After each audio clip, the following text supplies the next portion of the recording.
Bonjour tout le monde, ici le prof.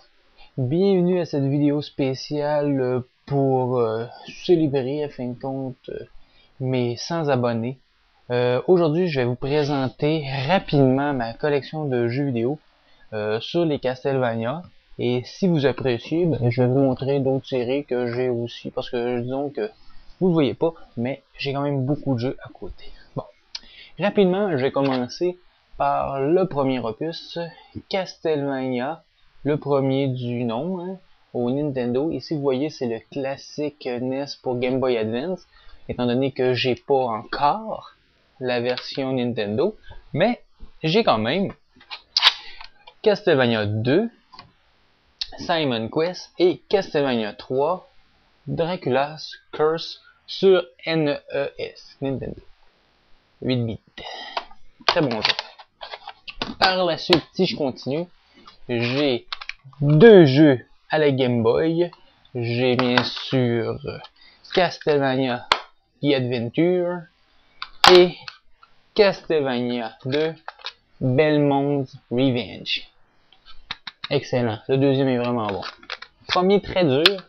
Et bien sûr, il en existe un troisième, c'est Castlevania Legend. Et on contrôle une femme, Sonia, quelque chose comme ça. Si je me trompe pas. Par la suite, Castlevania 4, Super Castlevania 4, je veux dire, étant donné que c'était le premier à sortir sur la Super Nintendo. Il existe aussi un autre Castlevania sur Super Nintendo, sorti beaucoup plus après, 95, peut-être 96, à la fin de la vie de la Super Nintendo, qui était Vampire Kiss, qui s'est pas beaucoup vendu, pour ceux qui est très très rare aujourd'hui et qui vaut quand même assez cher. Un jeu que oui, je vais en voir à un moment donné. Deux splendides jeux.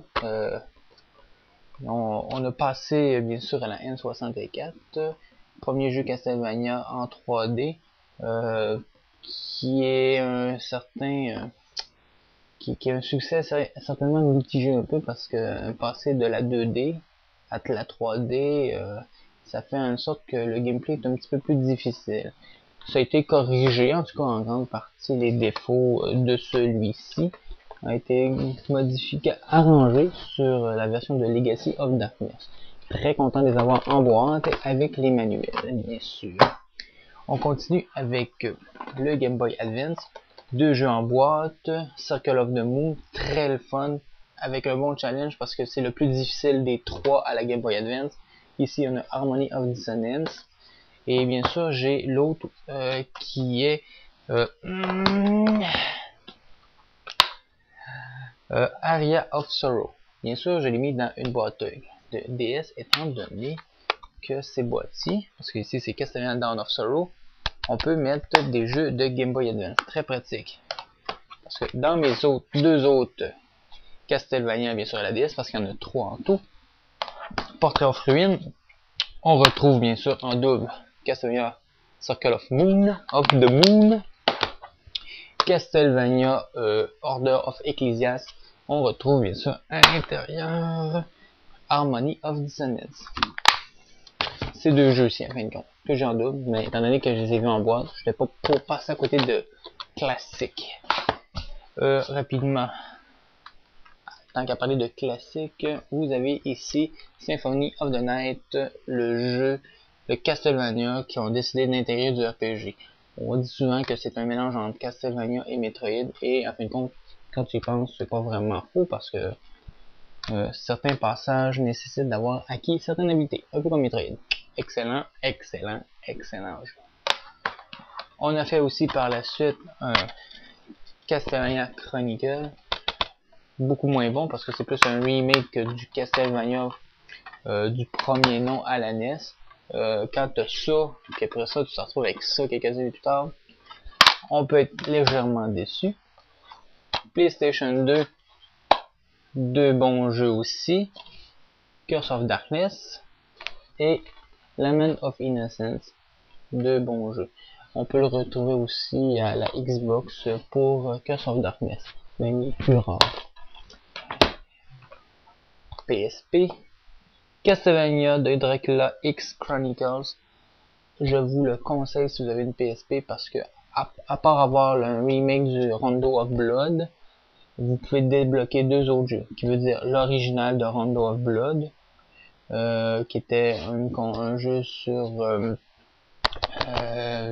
PC Engine, si je me trompe pas, en tout cas c'est avec un CD, et bien sûr, on peut débloquer Symphony, oh là là, Symphony of the Night, ok, à avoir, payer 10 pièces. Malheureusement, c'est un grid 7, on va m'arranger pour trouver le Black Label. Et finalement, le dernier opus des Castlevania, qui est sorti sur PS3 et Xbox 360, nous avons Lord of Shadow. Un bon jeu, un peu God of War hein, quand on commence à jouer.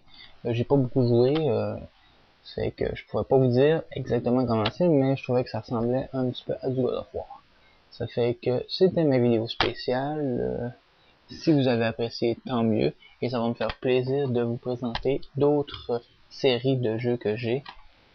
Parce que j'en ai d'autres jeux. Ça fait que je vous dis au revoir et à la prochaine vidéo. On va ramasser. Et pareil.